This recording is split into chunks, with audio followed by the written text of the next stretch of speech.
back at you with another review. Today, the TVR Chimaera.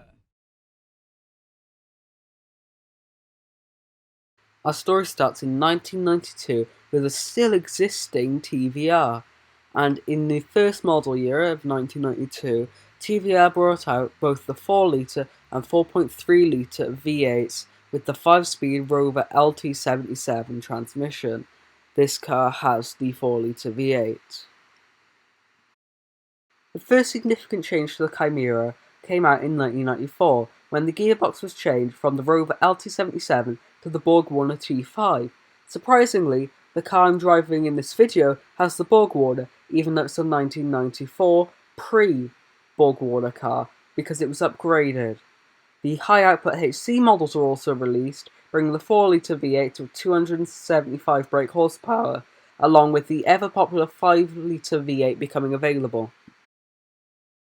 The next considerable change is in 1996, when a small facelift is introduced and the 4.5-litre V8 becomes available. Only a year later in 1997, there is another change.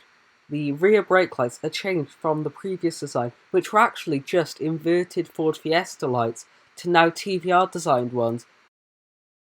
The next considerable change is in 2001, where these Griffith-style covered headlights were introduced, which were previously a very common modification for these models.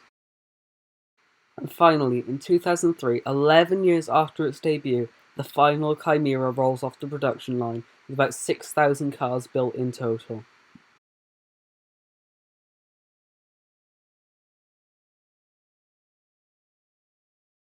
This particular model is a 1993 4-litre model, and last time I checked it was one of 400 left, just about, and this one particularly has a 4-litre V8 making 235 brake horsepower. It does 0 to 60 in 4.8 seconds, and this is not reliable. Best estimates I could find online say this does a glorious 22 miles per gallon. However, it also only manages to get a £265 road tax, which is surprising for a V8 car in the UK.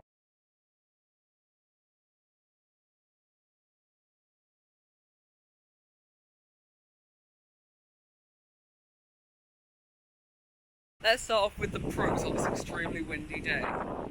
This car, under £20,000.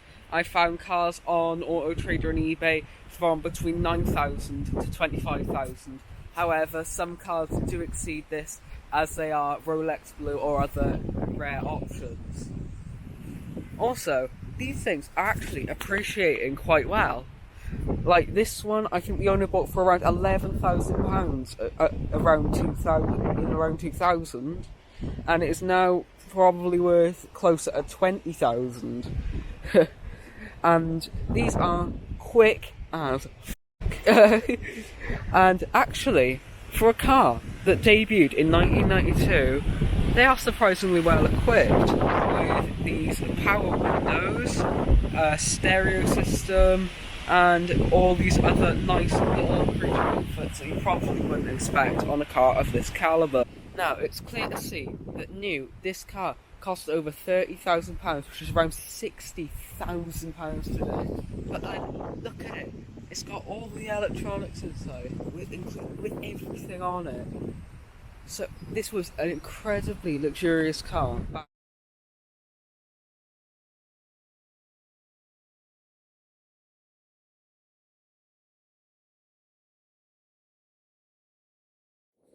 However, on this very windy day, we're still having some cars.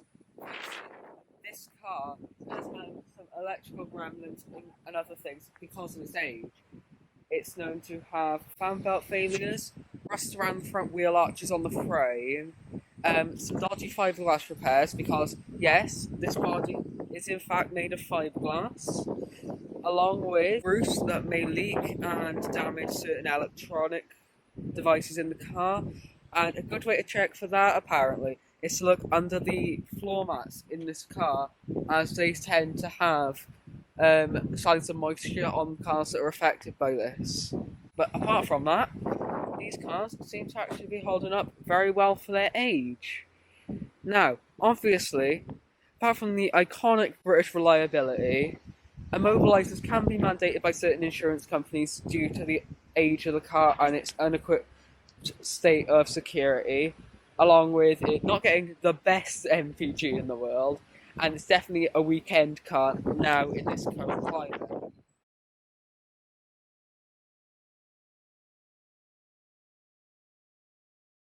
But what is my conclusion on this? I think this is a wonderful car if you know what you're getting into. Because obviously, this is not a car that you can just pick up and drive. You've got to know what you're doing to have a car like this.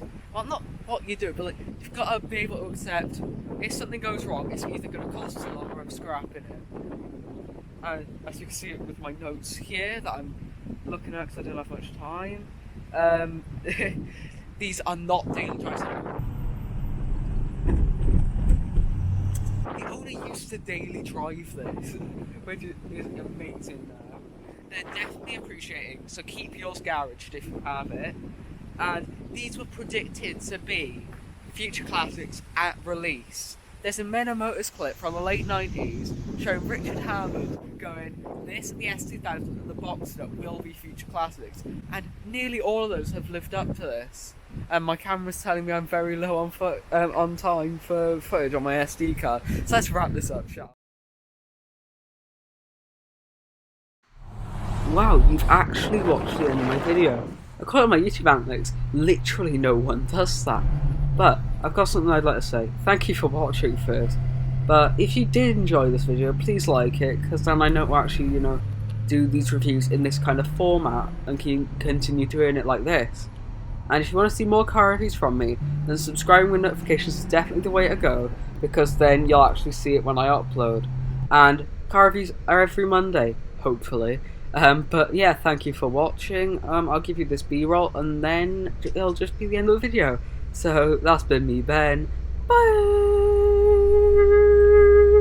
Wow, that was not very high or very long. Hey, that's fine.